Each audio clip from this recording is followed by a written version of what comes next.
முதல்ல பட்டியல் போடுறார். வானநாடரும் அறியொணாத நீ, மறையில் ஈரும் முன் தொடரொணாத நீ. மறைனா வேதம், சிவபுராணத்தில் படித்தோம். வேதங்கள் ஐயா என ஓங்கி ஆழ்ந்து அகன்ற நுண்ணியனே, அவங்களாலும் அறிய முடியல. வேதத்தின் முடிவு மறையின் ஈறு அப்படின்னா வேதத்தின் முடிவுன்னு அர்த்தங்க. வேதத்தின் முடிவுன்னு சொன்னா உபநிடதங்கள். அந்த உபநிடதங்களாலும் சிவத்தை அறிய முடியாதுங்கிறார். அத்தகைய உபநிடதங்களாலும் கூட சிவத்தை முழுமையாக அடையவோ அறியவோ முடியாது, சிவம் உணர்த்தினால் அன்றி. சிவம் உணர்த்தினா உணரலாம், இல்லைன்னா அந்த வாய்ப்பு உபநிடதங்களுக்கும் கிடையாது. சரி, வேற உலகங்கள்லாம் இருக்கே. ஏனை நாடரும் தெரியொணாத நீ. நம்மை தவிர்த்து எத்தனையோ உலகங்கள் இருக்கு. 1008 அண்டம் இருக்குங்கிறோம், 224 புவனங்கள் இருக்குன்னு சொல்றோம்.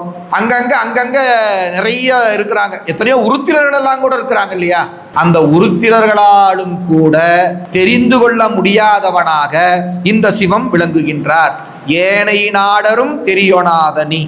ஆனா தேவரால், மூவரால், வேதங்களால், உபநிடதங்களால், ஏனை நாட்டவர்களால் யாராலும் அறிந்து கொள்ள முடியாத பரம்பொருளாகிய நீ என்னை இன்னிதாய் ஆண்டு கொண்டவா.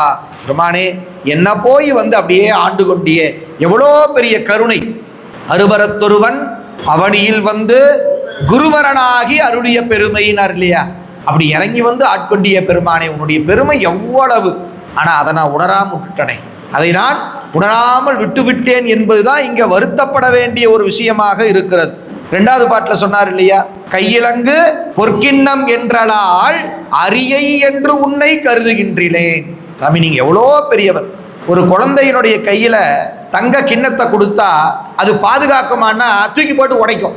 ஆனா அங்க ஒரு உண்மை என்ன, அங்க ஒரு நுட்பமா யோசிச்சோம்னா, தங்க கிண்ணத்தை குழந்தையின் கையிலே தருகின்ற தாய் என்ன பண்ணுவான்னு கேட்டீங்கன்னா, குழந்தை பின்னாடியே வருவான். அது எங்கேயா தூக்கி போட்டுட்டு வந்துருச்சுன்னா வம்பு, தூக்கி போட்டுருச்சுன்னா யாரா எடுத்துட்டு போயிட்டாங்கன்னா வம்பு, இல்ல போட்டு உடைச்சிச்சினாலும் வம்பு அப்படின்னு சொல்லிட்டு ஆசை காரணமாக தங்க கிண்ணத்தை கொடுத்துருவா. ஆனா கொடுத்ததோட என்ன பண்ணுவா? கூடவே வருவா. அது மாதிரி நம்ம கையில மெய்ஞானம் சிவஞானத்தை இறைவன் கொடுத்தான். நாம் அதை உணரல, அதை சும்மா அற்பமாக நினைச்சோம். ஆனா இறைவன் கைவிடலிங்க. இவன் கையிலே மெய்ஞானத்தை தந்திருக்கிறேன், இவன் கூடவே இருந்து இவனை பாதுகாக்க வேண்டும் என்று சொல்லி சிவம் கூடவே வருதாமா. அந்த கருணையை நினைச்சு பார்க்கிறாராமா. நீ எவ்வளோ பெரியவன் இறைவா.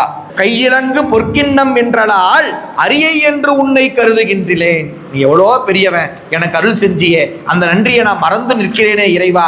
அதனால தான் நீ என்ன விட்டுட்டு போயிட்ட.